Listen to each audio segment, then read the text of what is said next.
আসসালামু আলাইকুম ওয়া রাহমাতুল্লাহি বারাকাতুহু। আপনারা সবাই কেমন আছেন?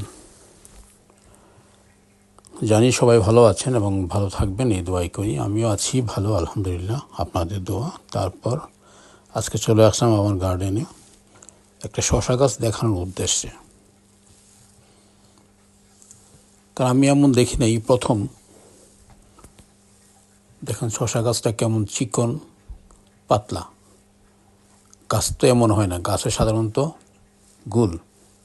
এটাও ছিল সরু সরু গোল ছিল, মাঝখানে এসে গাছটা হালকা একটু এরকম চিকন হয়েছিল।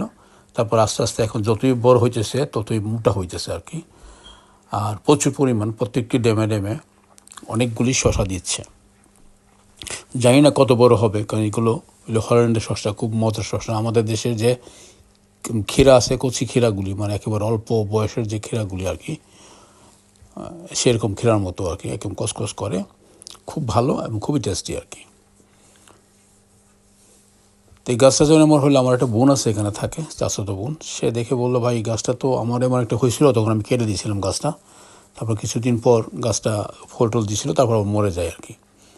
আমি বললাম, এত সুন্দর গাছটা, মানে গাছটা ছিল খুব তাজা, মোটা খাটা হয়ে উঠছিল উপরে, তারপর এমন হয়ে যায় আর কি। এমন হয়ে যাওয়ার সে আমাকে বলছিল, ভাই এটা কাইটা ফেলান, তাইলে কিছু খেতে পারবেন শসা। আমি কিন্তু দেখ, এত সুন্দর গাছ তো আমি কাটতে পারবো না, আমার দ্বারা সম্ভব না। তখন আমার বউ ওইটা বললো কি, আপনার ভাই তো আমার লাউয়ের আগাডুগা খেতে দেয় না।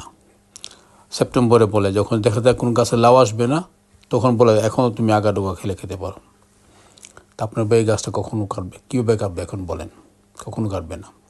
আমিও তাকে সরাসরি বলেছি, না আমি কাটবো না, দেখি কি হয়। এত সুন্দর গাছটা আমি কাটতে পারবো না।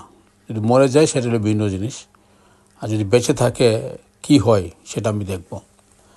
এখন দেখলাম যে ভালোই হলো, না কেটে, ওর কথা না শুনে। দেখেন, মানে শশাগুলো একটা ডেমের মধ্যে অনেকগুলো শশা হচ্ছে আর কি। এখন বড় হলে হয় আর কি, দেখা যাক কী হয়। আমি তার শেষ দেখতে চাই। তো গাছটাও বেশ সুন্দর হয়ে উঠতেছে, দেখেন গাছটাও অনেক ফাস্ট হইতেছে আস্তে আস্তে। এবং কী বল, আল্লাহর কী কুদরত দেখেন, এমন তো কোনো গাছ হয় না, এরকমভাবে হয় না লাউ